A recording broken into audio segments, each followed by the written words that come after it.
Assalamualaikum warahmatullahi wabarakatuh. Alhamdulillahirabbil alamin wassalatu wassalamu ala asyrafil anbiya'i wal mursalin wa ala alihi wa man tabi'ahu bi ihsan ila yaumiddin amma ba'd.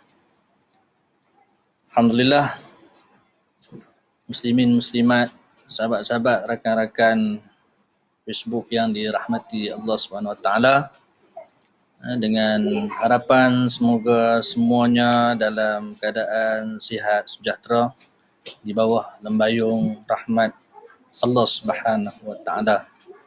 Jadi sebelum kita pergi dengan lebih lanjut, mohon sahabat-sahabat bagi feedback macam mana keadaan audio dan video yang dapat dipancarkan, adakah berpuas hati ataupun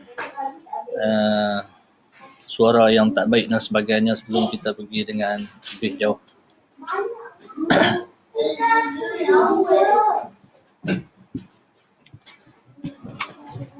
Baik, insyaAllah malam ni sebagai orang kata motivasi lah, terutamanya apabila masuk minggu yang kedua, sikit lagi kita akan berakhir fasa pertama PKP yang kita lalui dah beberapa hari, hampir 2 minggu. Kemungkinan ada di kalangan ibu lah terutamanya, ataupun ayah yang dah jadi gaban, dah jadi atromen di rumah, berhadapan dengan kerenah anak-anak. Dan saya sebentar tadi bila dapat jemaah dengan anak-anak dan anak buah, kalau minggu yang lepas kita zikir lepas semayang, tak ramai yang nak follow. Tapi barangkali dah masuk minggu yang kedua ni, dia orang punya zikir pun dah bergema, satu rumah.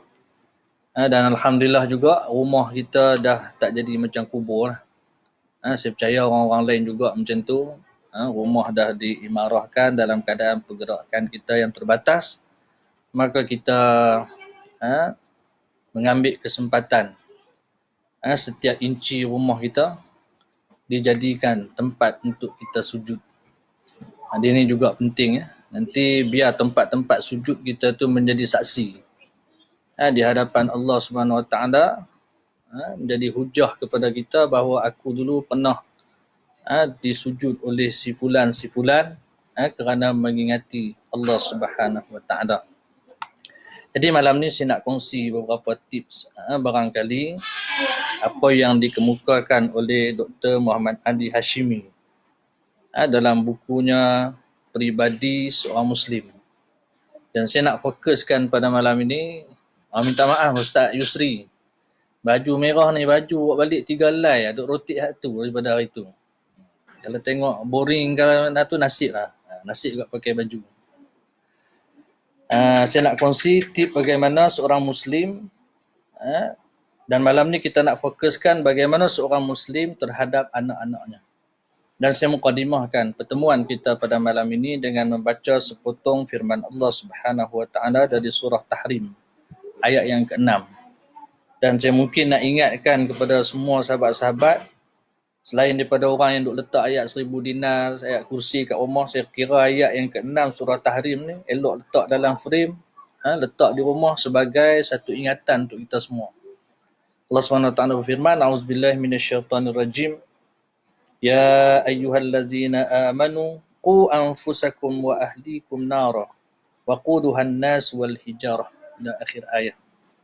Yang bermaksud, wahai orang-orang yang beriman, peliharalah dirimu dan keluargamu dari api neraka yang bahan bakarnya adalah manusia dan batu.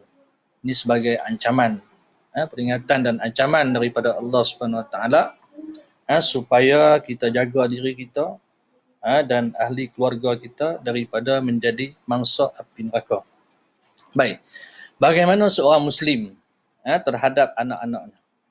Jadi semua daripada kita ni, anak-anak ni satu anugerah yang tak terhingga besarnya, dianugerahkan oleh Allah Subhanahu wa taala, yang orang sebut sebagai penyejuk mata.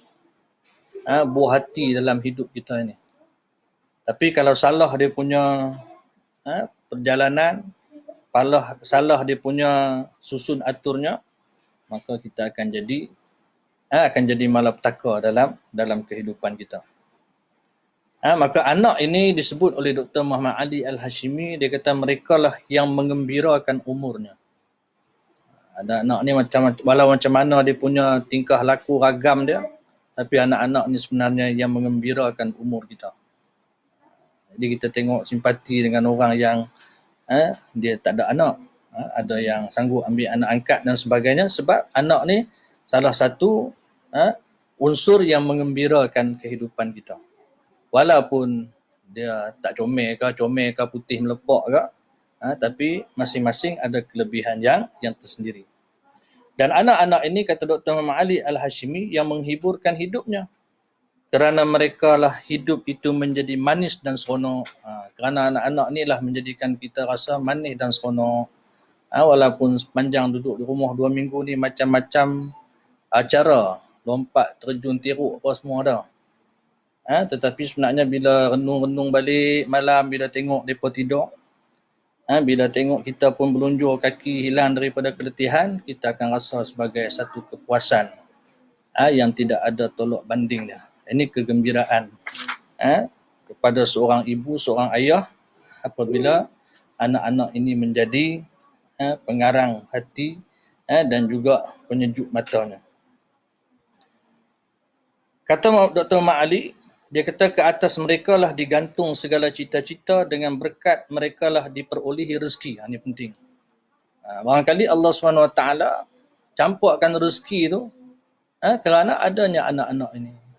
Jadi jangan kita anggap satu benda yang remeh dengan kurniaan anak-anak ini, sebab yang menentukan rezeki kepada anak-anak ini ialah Allah SWT. Bukan kita yang tentukan rezeki kepada anak-anak.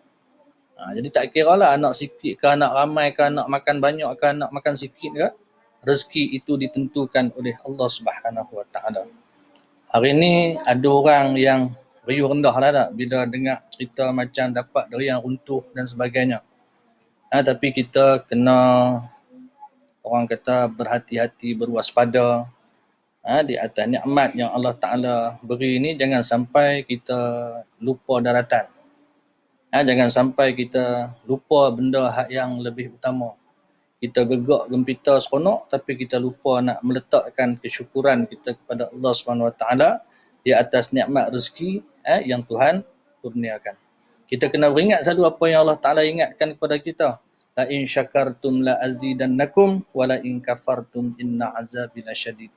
Sekiranya kamu mensyukuri, maka aku akan tambah. Sekiranya kamu kufur, Allah Ta'ala ingatkan kita, azab aku amatlah pedih. Kita tak mau jadi manusia yang perangai sifat dia perangai innal insana khuliqa halu'a. Allah Ta'ala kata kami jadikan manusia ni sifat dia keluh kesah. Ila iza massahu syarru jazu'a wa iza massahu alkhairu manu'a. Apabila kami berikan kepada mereka kesukaran, kepayahan, mereka ni keluh kesah. Apabila kami berikan kepada mereka nikmat, jadi hak kupik kedekut pula. Ni kena beringatlah. Bila Allah SWT bagi kepada kita sedikit rezeki, kongsi. Barangkali kita juga nanti akan menempuh saat susah dan payah. Tapi perangai manusia ni bila dia susah, dia mula merebel-meraban macam. Tapi bila dia diberikan sedikit pelepasan, sedikit kenikmatan, dia pula jadi orang kedekut. Jadi saya kesempatan ini nak ucapkan tahniah kepada sahabat-sahabat di Hulu Langat. Seperti mana yang kita semua maklum, Hulu Langat ni di antara kawasan merah COVID-19.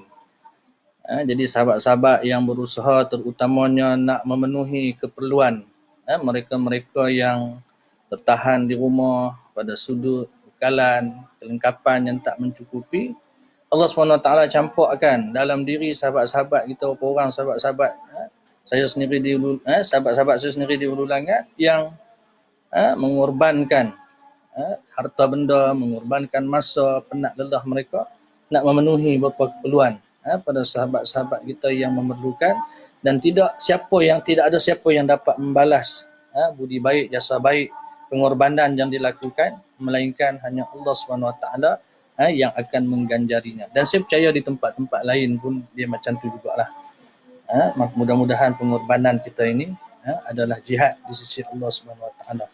Dengan sedikit ujian yang Allah Ta'ala timpakan, maka kita ambil manfaat kesempatan ini untuk tambah bekalan kantung amal kita di sisi Allah Subhanahu Wa Ta'ala. Ada orang kata, adakah COVID-19 ni anugerah Allah Subhanahu Wa Ta'ala? Orang yang faham tujuan matlamat kehambaan, dia akan jadi satu anugerah yang bernilai. Apabila Allah Subhanahu Wa Ta'ala uji kita dengan benda macam ni, maka orang yang sedar, orang yang faham, bila Allah Ta'ala uji dengan kepayahan, dia bersabar. Sabar itu adalah anugerah yang diberikan oleh Allah Subhanahu Wa Ta'ala, kerana tak semua orang dapat bersabar. Sabar ni bukan semua orang dapat implement. Ada orang yang dia gila dunia, dia kejap daki dunia, dia tak nampak bahawa ini adalah nilai pengorbanan yang besar di sisi Allah Subhanahu Wa Ta'ala. Dan kata Dr. Ma'ali, dengan mereka lah melimpah rahmat dari Allah dan dilipat gandakan ganjaran dan pahala. Dengan asbab anak-anak ini, Allah Subhanahu Wa Ta'ala barangkali melimpahkan rahmat sejuk rumah kita. Walaupun payah tapi hati jadi senang. Walaupun kita menghadapi macam-macam kesukaran. Sama ada musim bencana ni ataupun tak musim bencana. Mungkin ada mak bapak yang bila anak masuk sekolah, masuk bulan 3, yuran buku tak habis bayar lagi. Dengan sebab anak-anak ni yang kadang mak ayah letak tangan atas diri malam-malam mikir. Tapi di situ Allah Ta'ala campurkan dalam diri ibu bapa ini kerahmatan, dapat tidur lena. Dapat tidur lena ni pun rahmat juga. Hati menjadi tenang walaupun macam-macam masalah yang Allah Ta'ala bagi, asbab anak-anak yang Allah Ta'ala berikan kepada kita. Dan di situ ruang untuk Allah Ta'ala berikan kepada kita, ruang untuk kita tambah pahala. Jadi tak semua orang dapat. Orang yang sabar, membesarkan, jaga anak-anak dengan penuh kesabaran, Allah SWT akan lipat gandakan ganjaran dan pahala yang tidak henti-henti. Tapi diingatkan oleh Dr. Ma'ali Al-Hashimi, akan tetapi semuanya adalah bergantung kepada kebaikan cara pendidikan anak-anak dan mengasuh mereka dengan cara yang baik yang menjadikan mereka anasir yang baik. Bukan senang nak senang, bukan susah nak susah. Kata Dr. Ma'ali Al-Hashimi, kalau kita nak dapat kebaikan daripada anugerah anak-anak yang Allah Ta'ala berikan, maka dia bergantung kepada bagaimana kita mengasuh dan mendidik mereka supaya mereka ini menjadi unsur yang baik dalam kehidupan. Maka perlu ditanam faktor-faktor kebaikan dan sumber kebahagiaan supaya anak-anak ni dalam bahasa mudah kita kata biar jadi orang lah. Dengan jadi afrid.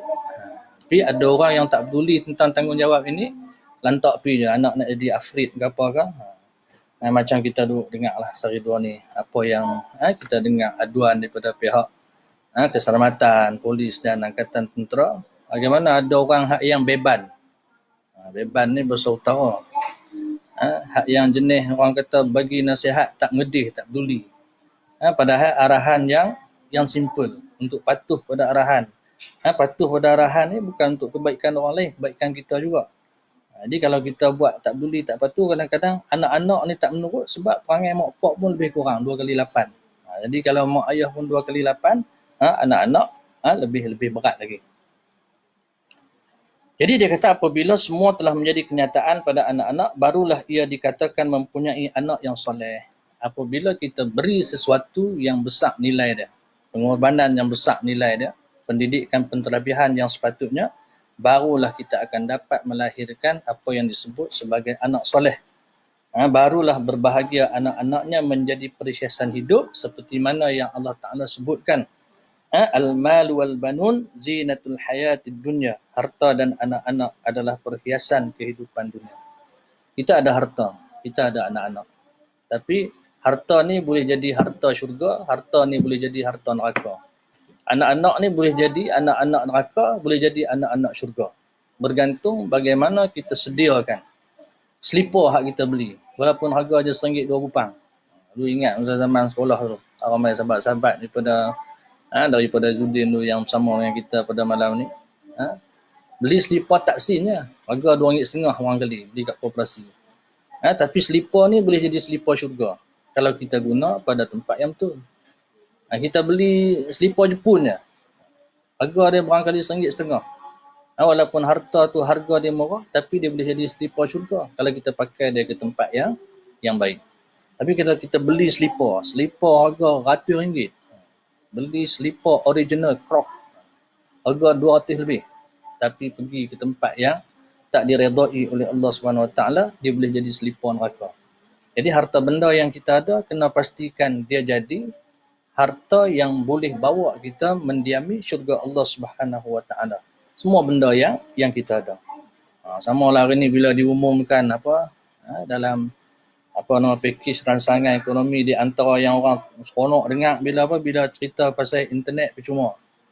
Dapat internet percuma, internet tu boleh jadi internet syurga, internet tu boleh jadi internet neraka. Jadi fikir, nak bawa internet ni pergi syurga kan nak bawa pergi neraka. Kita dapatlah derian runtuh ke derian terjun ke, adakah derian ni nak bawa pergi syurga ataupun dapat nak bawa pergi neraka, tu kena fikir. Gitulah juga dengan anak-anak yang Allah SWT kurniakan kepada kita. Kalau betul cara didikkan kita, maka dia akan jadi perhiasan yang akan menjadi satu bekalan untuk kita balik berjumpa dengan Allah SWT dalam keadaan kita bawa bekalan yang secukupnya.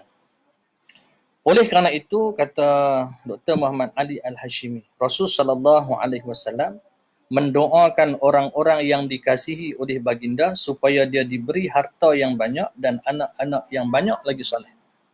Jadi tak salah kalau kita nak berdoa bagi harta banyak. Jangan doa jadi miskin. Nak berdoa harta banyak boleh.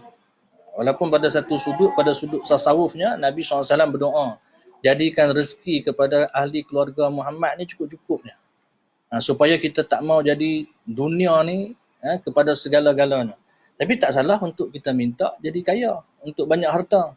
Macam hari ni, orang yang kaya membelanjakan harta dia. Saya tengok sahabat-sahabat di Ulu Langat, bila dibuka tabung infak, ada yang sanggup derma sampai 1,000 seorang. Ada yang sanggup derma dia seorang sampai 500. Walaupun kita tak memperkecilkan orang yang derma 50, yang derma RM10. Derma juga. Tapi bila ada orang yang sanggup mendermakan harta benda dia pada jalan Allah SWT, ini orang yang sedar tujuan matlamat dia kat dunia. Bila Allah SWT beri dia kelebihan, kekayaan, maka diinfakkan pada jalan yang baik. Ini kita kena contohi sahabat-sahabat bila turun ayat supaya infak. Sahabat-sahabat terus meluru jumpa Nabi SAW nak infakkan semua harta. Tapi Nabi SAW ingatkan, bagi semua ni banyak. Jadi sahabat-sahabat tanya, macam mana nak derma semua kan? Banyak, kata Nabi. Separuh, banyak. Nanti sahabat tanya lagi, 1/3. Ya, Nabi kata 1/3. Tapi 1/3 tu pun kata Nabi SAW banyak. Sebab panggil manusia ni biasalah, dia bila harta ni, dia punya tambatan dia tu terlalu kuat. Jadi kita infaklah mana yang kita rasa lega dan kita tak mengungkit di atas apa yang kita derma. Kalau yang tak boleh derma dengan sebab harta benda tak ada, tak apalah, jangan mulut popek. Kalau tak boleh jadi garam pun, jangan jadi langau. Jadi garam yang menyedapkan makanan, bagus usaha garam. Tapi kalau tak boleh jadi garam, jangan jadi langau yang akan membusukkan makanan, membusukkan ikan. Jadi Alhamdulillah ramai di kalangan kita yang jadi garam, yang dapat mengelakkan ikan daripada busuk. Tapi tak kurang juga, ramai yang jadi langau. Jadi langau ni dah tak peranan untuk mengelakkan ikan daripada jadi busuk. Dia pula hurung ikan sampai buruk busuk ikan. Ni kita kena elakkan perangai tabiat ni daripada menetas dan bertelur dalam diri kita. Dan Nabi SAW juga berdoa supaya ramai anak. Sebenarnya yang kita sebut tadi, bila anak ini rezeki dia dijamin, dengan anak ini Allah Ta'ala campurkan kerahmatan, maka Nabi SAW mendoakan kepada sahabat dia supaya banyak harta dan juga dikurniakan dengan anak yang soleh. Sayyidina Anas radhiyallahu an telah meriwayatkan bahawa dia bersama dengan ibunya dan emak saudaranya pergi bertemu dengan Nabi SAW. Lalu Rasul SAW bersembahyang mengimami mereka. Kemudian Rasul SAW mendoakan mereka supaya diberikan kebaikan. kata Anas, dia pergi dengan mak dia, mak saudara dia, dan Nabi SAW imami mereka untuk sembahyang. Dan Nabi berdoa supaya mereka diberikan kebaikan. Maka berkatalah ibu Anas radhiyallahu an, "Ya Rasulullah, doakanlah kepada Allah untuk hadammu yang kecil ini." Mak kepada anak minta kepada Nabi SAW untuk berdoa. Lalu Rasul SAW mendoakan supaya dia mendapat segala kebaikan dan berkata di akhir doa baginda, "Hai Tuhanku, perbanyakkanlah harta dan anaknya dan berkatilah baginya." Nabi berdoa kepada Anas lah maksudnya, supaya dia diberikan banyak harta dan anak yang ramai, dan berkahilah anak-anaknya. Apabila ibu bapa mencuaikan pendidikan anak-anak, lupa dan membiarkan anak-anaknya tanpa memberi arahan yang baik kepada mereka, mereka akan menjadi satu bencana pula. Macam kita sebut tadi, bila kita silap kita punya step, silap kita punya rencana, silap kita punya perancangan, kita sambil lewa, kita mengabaikan utamanya pendidikan awal anak-anak ini, maka dibimbangi dia akan jadi bencana. Duka cita, payah dan sengsara akan menimpa kedua ibu bapa. Penat di siang hari dan tidak dapat tidur pada waktu malam hari hanya akan jadi sia-sia apabila cara didikan yang tidak betul. Jadi mudah-mudahan penat kita bekerja, lelah kita bekerja, berjaga malam kita membesarkan anak-anak kita ni, biarlah dia dengan perkara yang betul seperti mana yang diajar oleh Allah Subhanahu Wa Taala, seperti mana yang disarankan oleh baginda Nabi sallallahu alaihi wasallam. Jadi ibu, jadi bapa ni kena ada ilmu. Jangan jadi ibu bapa ni ikut belasah, ikut suka kita ya. Kadang kita ni perangai manusia ni bila orang sebut dengan pendidikan yang betul, dengan kaedah yang betul, kita berkira. Nak bagi lebih sikit, nak bagi lebih sikit pun kita, nak belanja lebih sikit untuk anak-anak pun kita tengok dulu mak-mak kita, mak ayah kita dulu zaman, walaupun susah tak. Kalau kita renung balik zaman kita kecil-kecil dulu, mana ada dapat gas, mandi yang telaga. Ni kalau kita renung balik ni, hari ni barangkali ada yang tersangkut duduk di kampung, makan ikan kering sepak kering je. Ini mengingatkan balik zaman kita, zaman susah-susah dulu. Saya ingat di rumah saya TV ni, merasa tengok TV ni darjah 6 baru tengok TV kot. Merasa pakai dapat gas ni tahta masa darjah 6 juga kot, tak silap. Sebelum tu kalau balik sekolah aja, ikut mak kita cari kayu api. Saya ingat lagi dengan abang saya hak sulung. Bila hari cuti, hari Sabtu Ahad, pergi tebang pokok getah siapa nak buat kayu api. Yang ni pengalaman yang tak semua orang akan dapat, melainkan orang yang pernah hidup dalam kesusahan. Tapi kesusahan itu tak menjadikan kita tertinggal daripada menjadi manusia yang berguna. Kesedaran yang ada kepada mak ayah kita walaupun dia tak mengaji tinggi, ini keistimewaan orang dulu. Dia tak masuk universiti, kadang mengaji pun tak tinggi. Ada setengah-setengah tu mak ayah baca pun tak tahu, tanda tangan pun kelun. Tetapi ada kesedaran dalam diri mereka untuk mereka ini mengasuh, mendidik, mentarbiah anak-anak mereka supaya mereka ini yang pertama sekali kenal Tuhan. Yang ni kesyukuran yang tak terhingga perlu kita panjatkan. Dengan sebab itu tak patut sangatlah kalau kita melupai jasa kedua ibu bapa kita yang membesarkan kita, kerana mereka mengenalkan kita kepada Tuhan yang menciptakan kita. Walaupun mungkin yang mengajak kita jadi pandai tu bukan mak ayah kita sendiri dengan ni, mungkin dia, tetapi pengorbanan yang ditunjukkan oleh mereka kepada kita, yang kita kenal Allah Subhanahu Wa Taala, itu adalah paling penting. Jadi disebut oleh Dr. Muhammad Ali Al-Hashimi, dia kata di antara peranan ibu bapa itu, seorang Muslim itu kepada anak-anaknya, mesti dia mengetahui tanggungjawab yang terbesar terhadap pendidikan anak-anak. Seorang Muslim kena tahu tanggungjawab yang terbesar terhadap pendidikan anak-anaknya. Jadi kata Dr. Mali, al-Muslim yang sebenar, yang sedar, cukup mengetahui tanggungjawab yang sangat besar terhadap pendidikan anak-anaknya yang telah dia lahirkan dalam kehidupan ini, kerana dia telah mendengar Al-Quran yang telah menyerunya. Jadi kesedaran daripada orang yang mengasuh mendidik anak-anak ni kerana apa? Kerana dia faham Quran. Ayat yang kita bacakan di awal tadi, apa yang Quran ajar kepada ibu bapa untuk difahamkan kepada anak-anak, iaitulah ayat daripada surah Tahrim ayat yang ke-6 tadi. Wahai orang yang beriman, pelihara diri kamu dan keluarga kamu dari api neraka yang bahan bakarnya adalah manusia dan batu. Kita dulu walaupun orang kata duduk main ikut celah-celah kampung ni, tapi bila dengar garis panduan daripada Allah SWT ni, kita takut.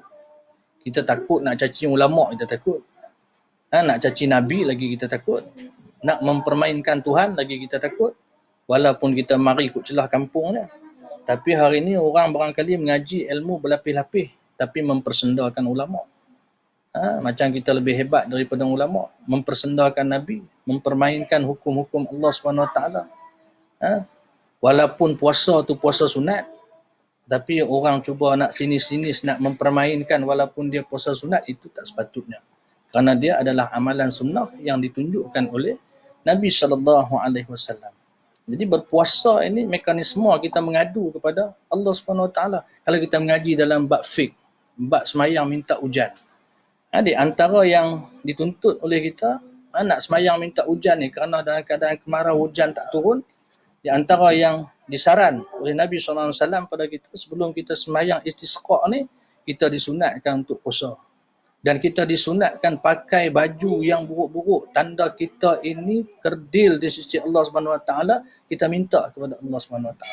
Maka di musim COVID ini, bila kita diseru untuk puasa, kita diseru untuk semayang sunat, tiba-tiba ada orang yang mengeluarkan kenyataan-kenyataan sinis seolah-olah mempermainkan perkara yang disarankan oleh baginda Nabi SAW. Ini amat tak patutlah dan kita amat kecewa dan duka cita lah. Dan kadang kenyataan-kenyataan sumpah ini bukan dikeluarkan oleh orang-orang yang biasa, orang-orang yang berpendidikan tinggi. Ini tak sepatutnya. Jadi jangan ada sifat mazmumah dalam diri kita kerana kebencian kita, kerana permusuhan kita, sehingga kita nak menidakkan benda yang merupakan sunnah Nabi SAW. Dan ibu bapa seorang Muslim yang bertanggungjawab terhadap anak-anak didikan mereka, selain daripada mereka faham arahan Allah SWT, mereka juga mendengar seruan Rasul SAW yang meletakkan anak-anak sebagai satu tanggungjawab yang terbesar dalam kehidupan kita ini. Kenapa kita jaga anak-anak kita? Sebab kita sedar apa yang Nabi SAW pesan kepada kita. Jadi hari ini yang kita sungguh-sungguh besarkan anak kita, bagi makan, bagi pakai, bagi pendidikan, bagi ilmu tarbiyah. Sebab apa? Sebab kita sedar apa yang telah ditegaskan oleh baginda Nabi SAW. Apa yang disebut oleh Nabi SAW? Nabi kata, kullukum ra'in wa kullukum mas'ulun ar-ra'iyatih. Nabi kata setiap daripada kamu adalah penjaga. Dan setiap daripada kamu akan ditanya di atas apa yang kamu jaga. Walaupun hadis itu panjang. Al-imam ra'in, seorang pemimpin itu dia adalah pengembala. Maka dia akan ditanya di atas siapa hak dia pimpin. Dan juga sambungan daripada hadis tu, Nabi SAW kata, wal mar'atu ra'iyatun fi baiti zawjiha. Seorang perempuan itu dia adalah penjaga di rumah suaminya dan dia akan ditanya di atas apa yang dipertanggungjawabkan kepada setiap daripada kita. Ada tanggungjawab. Termasuklah tanggungjawab kita menjaga, memelihara, memberi pendidikan, mentarbiah anak-anak kita supaya jadi manusia, supaya anak-anak kita menyembah Allah SWT. Supaya anak-anak kita rasa takut di atas hukuman, punishment yang akan dikenakan oleh Allah SWT seandainya kita jadi orang yang berpaling daripada ketetapan Allah SWT. Kata Dr. Muhammad Ali Al-Hashimi, dia kata ini adalah tanggungjawab yang meliputi segala lapisan masyarakat yang dibebankan di atas bahu putra-puteri seluruhnya di dalam hidup ini dan tidak meninggalkan seorang pun dari mereka tanpa tanggungjawab. Dr. Muhammad Ali Hashimi nak beritahu bahawa tidak terkecuali daripada seorang pun daripada kita mesti memikul beban tanggungjawab ini, sama ada kita suka ataupun tidak. Jadi alhamdulillah lah pada orang yang berasa orang yang sedar ini tanggungjawab yang terpikul, dan dia melaksanakan tanpa rasa, ada rasa sambil lewa dan rasa macam acuh tak acuh kepada tanggungjawab ini. Ibu bapa bertanggungjawab terhadap pendidikan anak-anak mereka menurut pendidikan Islam yang halus dan teliti, membentuk mereka dan dengan pembentukan yang baik. Ini penting. Kata Dr. Muhammad Ali Hashimi, di antara benda yang perlu diberi penekanan dalam mendidik anak-anak ini, iaitulah dididik menurut pendidikan Islam.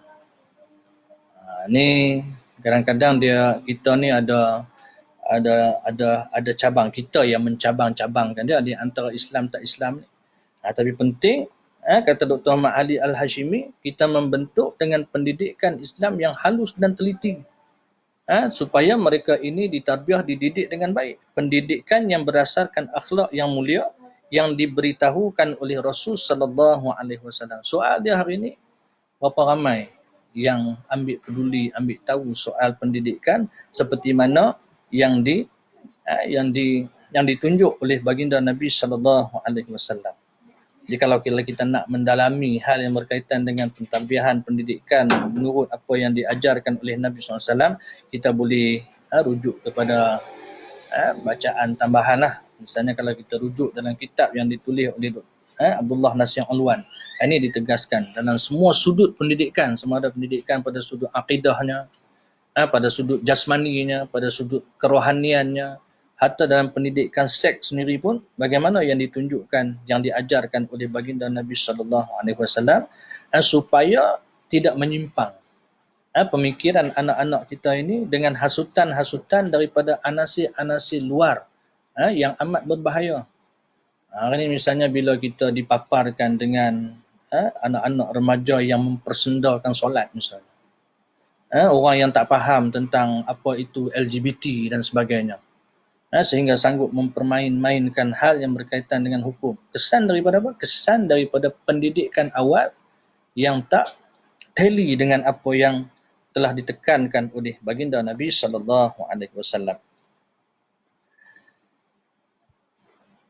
Baginda Nabi SAW tidak diutus kecuali untuk menyempurnakan dan menegakkannya di dalam manusia, tak kala baginda bersabda, hanya saja aku diutus untuk menyempurnakan kemuliaan akhlak. Kerana Nabi SAW mengingatkan bagaimana hanya Nabi SAW ni diutuskan tidak lain dan tidak bukan di antara aspek penting yang diberi penekanan, iaitu menyempurnakan akhlak. Ini kalau kita cerita bab akhlak ni panjang. Kalau nak cerita tak lena malam kita cerita pasal akhlak tingkah laku anak-anak remaja pada hari ini. Barangkali dalam rumah kita juga. Barangkali juga jadi pada anak-anak kita. Kalau tak jadi pada anak-anak kita, anak pada jiran-jiran kita. Dan ini satu aspek yang penting tentang pembinaan akhlak ni. Satu benda yang kita boleh contohi daripada orang-orang lama. Kita ingat dulu masa zaman kalau kita duduk di kampung dulu dah. Guru-guru ni di samping dia mengajar di sekolah, di luar sekolah pun dia adalah guru yang dihormati oleh masyarakat. Tapi hari ini guru-guru dia kadang-kadang mungkin keadaan ini terpaksa. Dia pun barangkali nak jadi orang yang bertanggungjawab, tapi apabila masyarakat yang tak memahami tugas peranan guru-guru ini, yang menjadikan guru-guru ni orang kata dia hilang dia punya semangat dia. Dengan sebab apa? Sebab mungkin faktor sekeliling, faktor ibu bapa yang tak membantu. Jadi gandingan kerjasama yang mantap daripada masyarakat, daripada ibu bapa dan guru-guru ni untuk melahirkan anak-anak yang ada akhlak ni penting.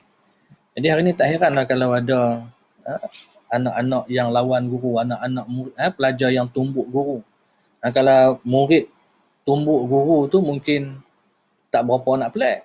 Tapi kalau anak sendiri tumbuk bapa, kerana ayah nak mengajar, nak mengasuh satu benda yang baik tentang akhlak yang baik, ini dah jadi orang kata keadaan yang cukup mencabar, yang semestinya pada masa yang akan datang kalau kita tak bendung, kita tak jaga, dia akan lebih parah dan lebih ranap lagi lah. Salah satu dalil yang paling kuat, kata Dr. Muhammad Ali Al-Hashimi, di atas besarnya tanggungjawab ibu bapa terhadap pendidikan anak-anak, dan membentuk mereka menurut bentuk Islam supaya mereka taat setia kepada Allah dan Rasulnya dan menunaikan segala ajaran Islam adalah petikan dari kata-kata ulama warasatul anbiya. Bahwasanya tiap-tiap rumah tangga yang mendengar sabda Rasul sallallahu alaihi wasallam. Apa dia, suruhlah anak-anakmu bersembahyang tak kala mereka sampai umur 7 tahun. Ini di antara pesanan Nabi sallallahu alaihi wasallam. Ini masa yang cukup baik, masa kita kena kuarantin duduk di rumah, kena tahan ni. Masa untuk kita di samping teori, kita juga nak mempraktikkan. Bila Nabi sallallahu alaihi wasallam menyuruh kita supaya suruh anak-anak kamu bersembahyang tak kala usia mereka 7 tahun. Jadi anak kita masuk darjah 1, Nabi kata suruh mereka sembahyang. Dan pukullah mereka yang berumur 10 tahun sekiranya mereka tidak mahu sembahyang. Dan Nabi SAW ingatkan umur 10 tahun kalau tak mahu sembahyang dibolehkan untuk pukul. Jadi kita kalau kita apa orang kata selami dalam hadis ni, nak suruh anak 7 tahun sembahyang ni, bolehkah suruh sembahyang tanpa kita ajar? Hari ni macam mana bentuk cara kita ajar anak-anak kita sembahyang? Pada sudut teori dan juga pada sudut praktikalnya. Saya nak cerita betul tuan. Pada satu hari saya diminta untuk bagi satu talk lah, satu kumpulan sasaran ibu-ibu dan ayah-ayah penerima zakat. Jadi mereka ni diminta datang dengan anak mereka lah. Jadi dalam bilangan lebih kurang 50 orang. Jadi saya ambil kesempatan nak tanya, saya kata dalam kalangan 50 orang lebih yang hadir dengan anak masing-masing ni anak dia ada sekali. Saya tanya, siapa di kalangan ibu-ibu, ayah-ayah yang ada dengan kita pada hari ini yang pernah pukul anak dia kerana tak sembahyang?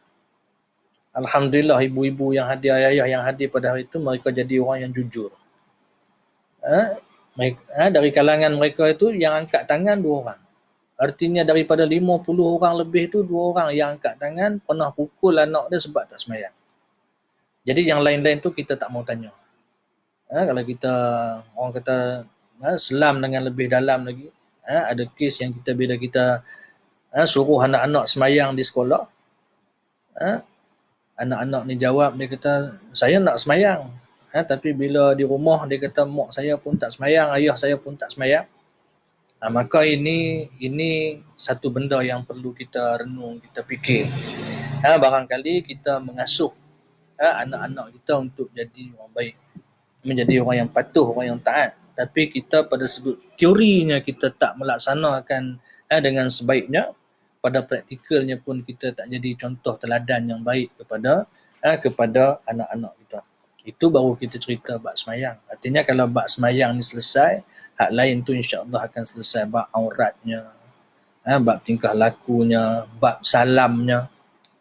Bab salamnya, ada orang yang dia kekok bagi salam ke orang. Ada orang yang bila bersalaman ni, salam, cium tangan orang tua ni pun ada orang yang berasa dia satu benda yang kekok. Kenapa dia jadi kekok? Kerana dia tidak ditarbiah, tak diasuh sejak daripada kecil. Tapi kalau dia sudah mendarah daging, jadi tabiat dalam kehidupan dia tak jadi satu benda yang pelik. Dan ini juga penting sebenarnya untuk kita asuh. Selain daripada ibadat ni, kita nak asuh juga pada sudut yang lain. Sepanjang dah dekat 2 minggu duduk di rumah ni, saya nak tanyalah dengan hadirin hadirat yang dapat bersama-sama pada malam ini. Di kalangan anak-anak kita tu, di antara kita dengan anak kita, siapa paling banyak sapu sampah di rumah? Kita ada berapa anak? 6, 7, 8 anak. Takkanlah 2 minggu tu tak rajin sapu sampah. Kita tanya, di antara kita dengan anak kita, siapa hak paling banyak sapu sampah? Di antara kita dengan anak kita, siapa hak paling banyak basuh pinggan? Ni kita kena tanya. Dia akan jadi benda hak yang mudah kalau kita telah membiasakan dengan terbiah sejak daripada kecil. Pinggan yang dia makan, dia basuh. Maka dia akan jadi tabiat dalam kehidupan dia. Tapi kalau sampai dah tua, ni sikit lagi nak masuk Ramadan, nak puasa. Ada orang yang 7 tahun tak puasa lagi, 10 tahun tak puasa, 17 pun tak puasa, umur 27 baru nak start puasa. Memang bengkok. Jadi orang yang dah dilatih daripada kecil, Alhamdulillah, bila sampai masa dia tak akan jadi satu benda yang pelik untuk dia melaksanakan tuntunan. Saya Alhamdulillah semalam anak saya umur 11 tahun, puasa sunat semalam. Kita bangkit sahur, ingatkan dia tak mau puasa. Tiba bangkit pagi dia kata nak puasa. Alhamdulillah dia menyelesaikan puasa sunat dia semalam. Ini satu anugerah yang Tuhan bagi kepada kita, kemahuan, keinginan. Mungkin dia juga merasai setelah 2 minggu duduk di rumah ni, dia rasa satu benda yang payah, sukar. Maka dia berharap Allah SWT lepaskan daripada kepayahan, kesengsaraan ini. Maka kepayahan, kesengsaraan ini dapat dilepaskan dengan apa cara? Dengan taqarrub, dengan muhasabah, dengan ibadah kita kepada Allah Ta'ala. Maka dia nak jadi sebahagian daripada orang yang taqarrub, orang yang muhasabah, orang yang mendekatkan diri dengan Allah SWT. Maknanya kepercayaan itu sudah ada dalam diri dia. Jadi nak tanam kepercayaan ini adalah satu perjuangan yang berat, yang besar. Bukan senang nak tanam kepercayaan pada satu benda. Macam nak suruh orang percaya satu benda ni baik, satu benda ni jahat. Macam orang lah bila dia nak suruh orang undi dia, nak tanam kepercayaan supaya orang undi dia, bukan satu benda yang mudah. Itu dia nak tanam dalam bentuk kebendaan. Dunia ni nak tanam satu keyakinan, kepercayaan kepada Tuhan yang dia tak nampak dengan mata kepala dia. Nak tanam kepercayaan kepada benda yang berkaitan dengan pahala yang dia tak nampak dengan mata kepala dia. Nak tanam satu kepercayaan kepada dosa, punishment, hukuman Allah Ta'ala yang tak nampak dengan mata kepala dia. Ini bukan satu benda yang mudah, yang kalau tak ditanam sejak daripada kecil, memang akan melalui jalan yang agak sukar. Jadi kata Dr. Muhammad Ali Al-Hashimi, 5 minit lagi kita kena landing, sebab ada yang tunggu ni nak solat ni. Maklum tengah ada orang tua ni, dia tak dipanjang-panjang kan.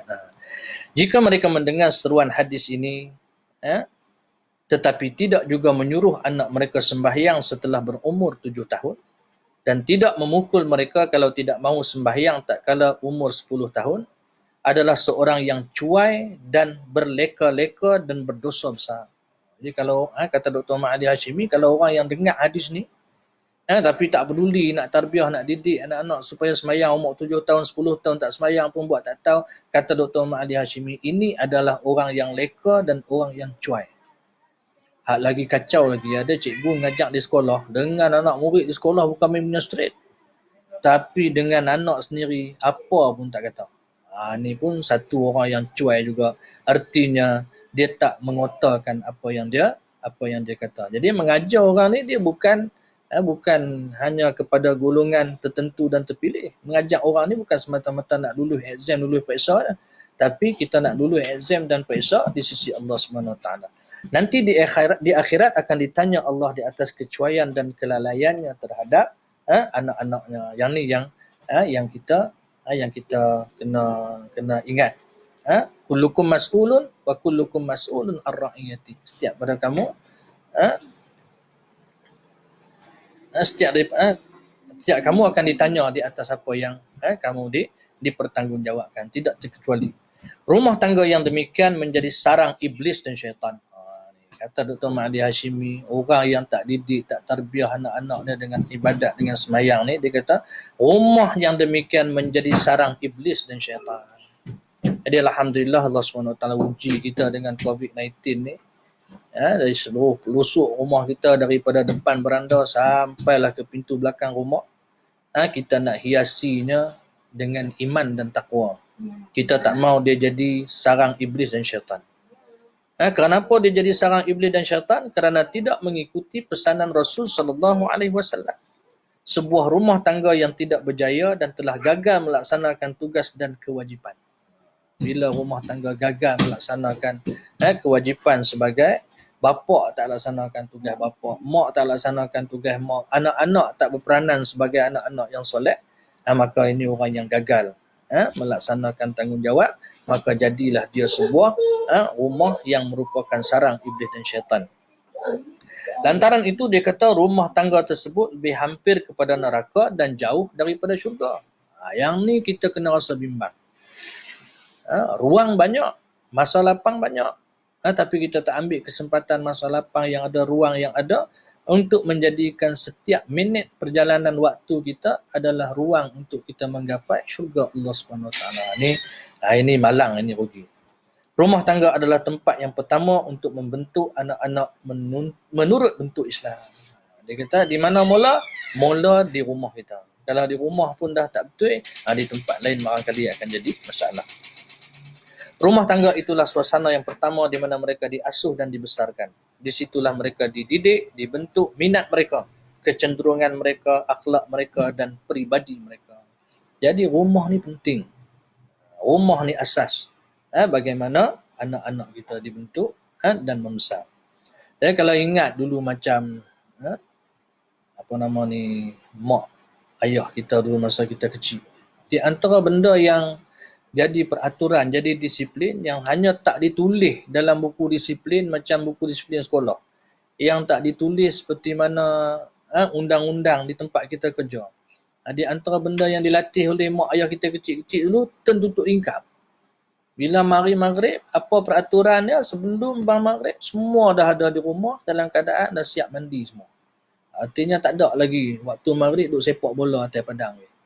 Yang tu pantang larang. Saya masih ingat lagi arwah bapak saya dulu dua benda yang lepas masuk dalam hutan. Di antara yang kalau kita main sampai tak ingat apa pances. Kalau kita main sampai dia panggil pun kita tak dengar, memang lepas dalam hutan. Jadi alhamdulillah walaupun nampak mak ayah kita backing dalam sudut tu, tapi backing dia, perongoh dia tu satu nikmat yang kita kecapi. Bila kita bolehlah, kalau tak hebat pun bolehlah jadi orang. Bolehlah kenai mana tikak semayang, bolehlah kenai mana Quran, bolehlah kenai mana dosa, mana pahala. Kesan daripada orang kata cengih dia. Sebab dia tahu dah kalau dia tak cengih, barangkali anak-anak ni jadi tak ketahuan.